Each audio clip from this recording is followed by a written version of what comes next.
For more on this, we're now joined via Zoom by the Director of Human Rights Institute of South Africa, Corlett Letlojane. Thank you so much indeed for joining us and welcome to the program.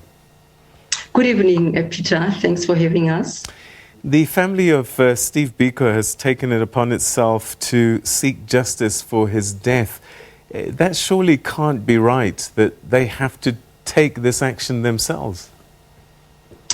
Definitely. I think, Peter, we all have a responsibility, all human rights institutions, even the civil society. We need to back up the survivors. We now refer to them as survivors of apartheid because all of us, one way or the other, we were affected by the atrocities of the apartheid era. As you realize that the TRC report, the interim and the final one, it's been issued over a decade now without much progress being done to restore the dignity of the survivors and to reassure us that such criminal activities do not happen again in our country. The big fear, of course, is that so much time has passed by. I'm thinking about the Timol case, where it took years just to get a second inquest, and then the criminal case ran out of time because the guy who was in the dock passed away. So is there a fear that whilst the NPA has now set up this unit, that maybe justice may never arrive because too much time has passed, and those that probably needed to be brought to book, probably not even with us anymore?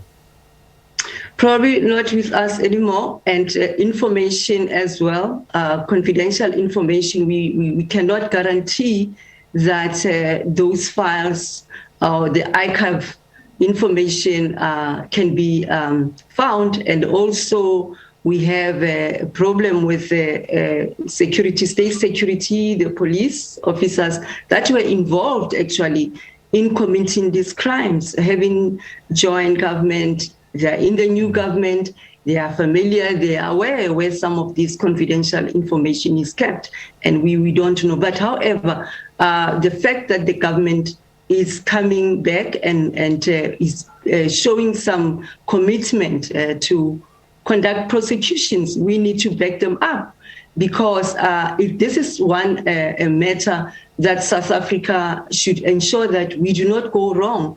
It needs to be concluded for the sake of giving closure to the survivors. People need to know what has happened to their loved one, and prosecutions be taken. The suspect coming forward. Because the report is very detailed in terms of guiding what governments needs to be done, and we need a good team from the NPA, with resources, to implement. Because if we are going to expect a small team and no capacity, no resources, no backup from anywhere, it will take years and years. And as you have mentioned, many people are busy. We are losing many of them that have not been granted the necessary closure or the dignity to deal with their matter. Do you think justice is just about finding who did it and getting them punished, or could reparations be also part of the equation?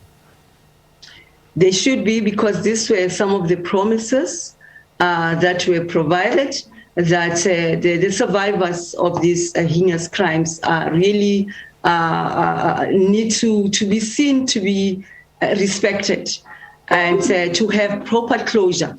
Because what then would have been the purpose and the objective of setting up such a constructive process where the nation had to undergo into cleansing itself and making sure that those that committed these crimes, they acknowledged wrong.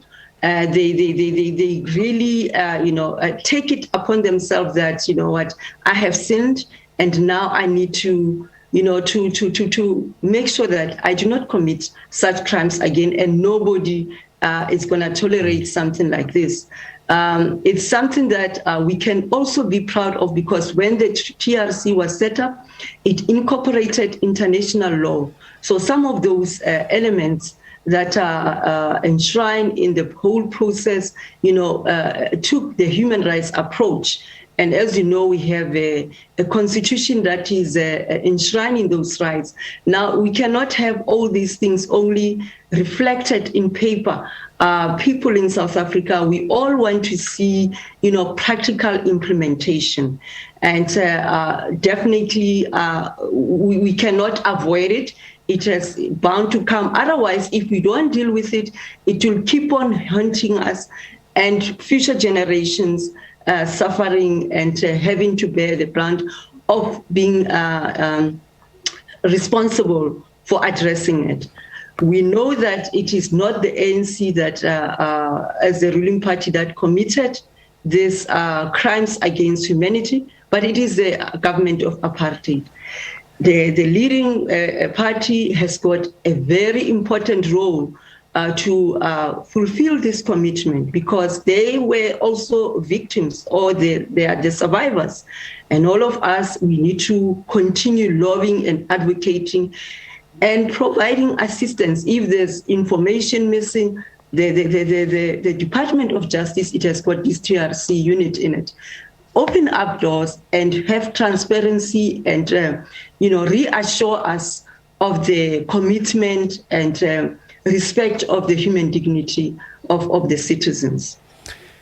You rightly say that the government of today was not the government of the apartheid era that oversaw some of these crimes, but the TRC was more than 2 decades ago. And some people might say, look, this government also needs to be brought to book, because for over 2 decades, nothing has been done.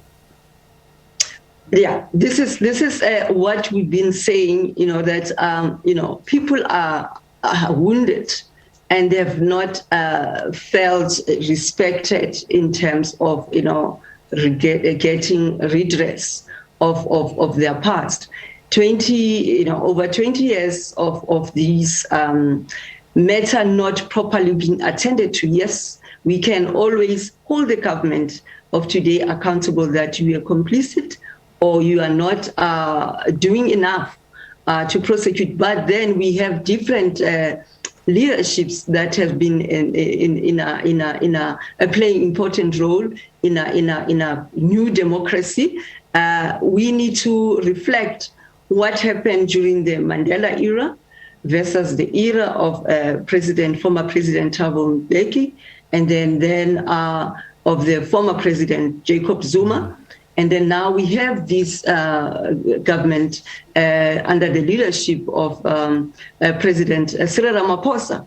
What has taken us so long to do what the NPA of today is seeking to address the crime? This is what I've said initially, that the more we delay, the more we burden future generations, young generations that are innocent. They'll have to take the burden. So now we will have to review and reflect back as to what caused us, to have all this period of time passing. We should remember that we have,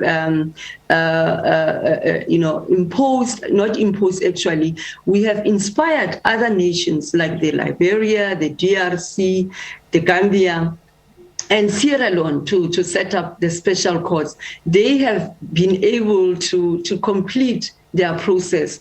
However, we are the ones that has set up a precedent in the continent to deal with such matters. So we failed in terms of really promoting the aspiration of the TRC, the outcome of the TRC, of this TRC. No wonder crimes such as those that were perpetrated during apartheid era keep on sneaking in. We see abductions, we see missing and extrajudicial killings that continuously happening in our midst and during a very human rights climate where we promote the human dignity of individuals, because we are free. We've got a very progressive constitutions that safeguard our rights. I think that you have to be given a proper process. The TRC unit in the Department of Justice, it needs to engage with the civil society. We know that organizations such as Kulumani Support Group, they've been very vocal and vital in this kind of process. And now that we now speaking now of the 25 years of democracy and 27 years of our democracy, and the Constitution, actually, the 25th years of adoption and ratification of the Constitution. And we have not made any progress in this, the main, process that was like the cutting edge, where, peace had to be achieved, where, a new leaf of this democratic dispensation need to be enjoyed with people that acknowledge their mistakes and do not, want to see such heinous crimes committed, that we talk about this as something of the past, something that is not replicated or committed again. So unfortunately, we have not done very well. But the citizens, the human rights institutions and organizations, we need to continue lobbying. We need to ensure that the government take this TRC process, its outcome, and the recommendations very, very seriously, and resources are mobilized, and we ensure that the capacity inside the NPA are well strengthened, and it succeeds, and it does not miss our focus, despite the fact that we continuously talk about lack of resources. We are bankrupt because of all measure of challenges that we are facing. So this one is our history. It is the package of our history, and that will help all of us to move forward into the new democracy. All right, and that's where we'll leave it. Thank you very, very much indeed for joining us this evening and sharing us, with us your thoughts on this very, very important matter. Thank you. Thank you very much for having us.